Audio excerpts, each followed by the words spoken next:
If your organization is investing in artificial intelligence, there is one uncomfortable truth you need to hear. AI does not fail because the algorithm is weak. It fails because leadership is unprepared. Right now, almost every health system is talking about AI.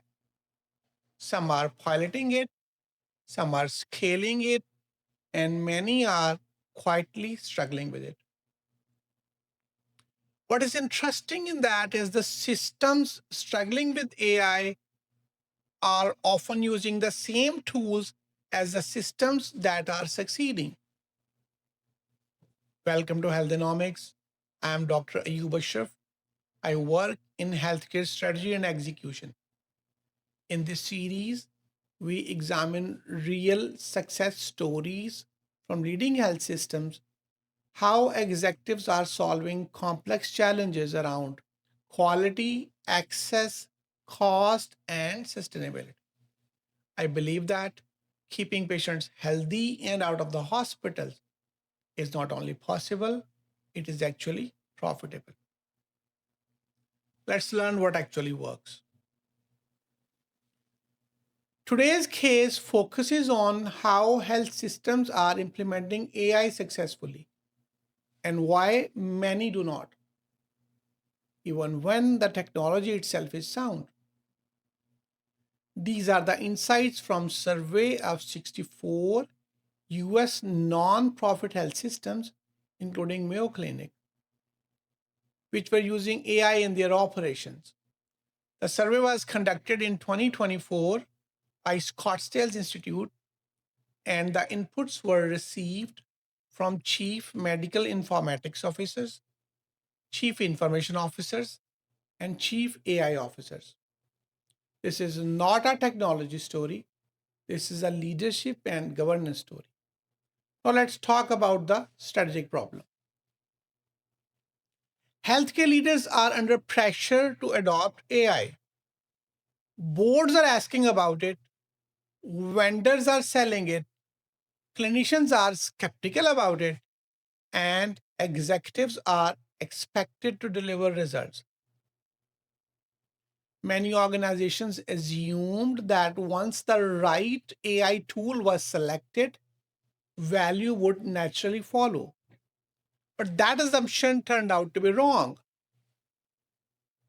The survey gave us interesting information that organizations that struggled with AI had one thing in common. They treated AI as an IT project, while organizations that succeeded treated AI as a system level responsibility. The successful system started with governance, not technology. They established clear oversight structures. They defined who could approve AI use cases. They clarified accountability for outcomes. And at very early stages, they were clear in the decision that what problems AI was allowed to solve and what it was not. They validated models before scaling them, not after. One system shared how an early AI pilot failed, not because the model was wrong, but because delayed data inputs and alert fatigue made it unusable in real clinical workflows. But later, when clinical leadership was brought into redesign, the same technology produced very different results. Another important insight was around expectations.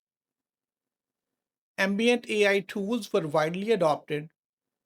They improved documentation efficiency.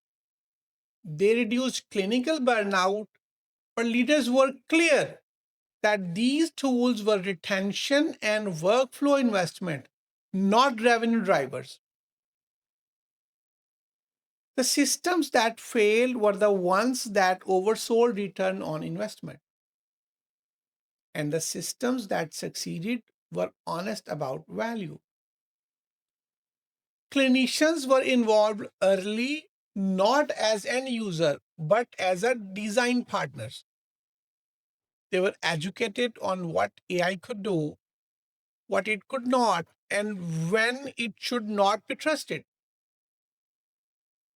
And most importantly, AI initiatives were aligned with the real operational pain points, reducing administrative burden, supporting clinical decision making, and removing friction from daily workflows. When AI was positioned as a tool to support clinicians, its adoption increased.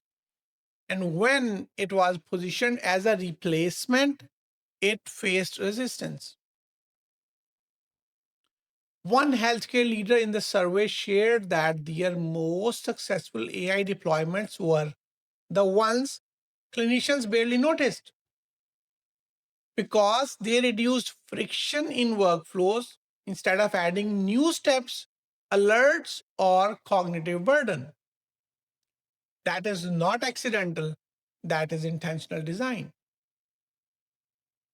The systems with strong governance saw fewer abandoned pilots. They saw more reliable decision support, lower frustration among clinicians, and better alignment between technology and care delivery. Meanwhile, systems without governance accumulated technical debt, vendor dependency, and disengaged staff. Yes, AI has enormous potential, but the lesson here is simple.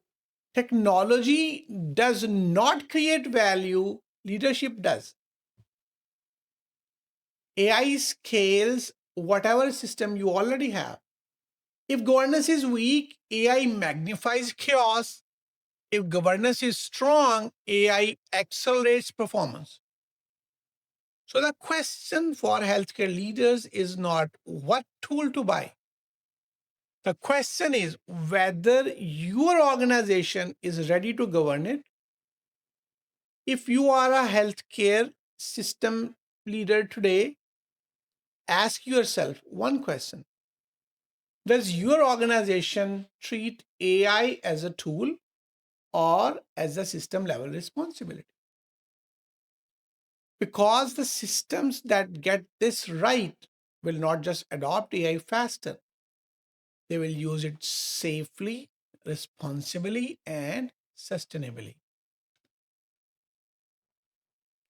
This case was shared publicly at the American College of Healthcare Executives Congress by Christy Harris Limack and Janet Guptill from Scottsdale Institute, Pranita Ilugonti from Mayo Clinic, and executive physician Dr. Alan Weiss. I want to be clear that I have no financial, professional, or advisory relationship with the organizations or leaders mentioned. The discussion is based purely on what was publicly presented and is intended to translate executive level lessons from healthcare leaders who are facing similar strategic and operational challenges. Thank you so much.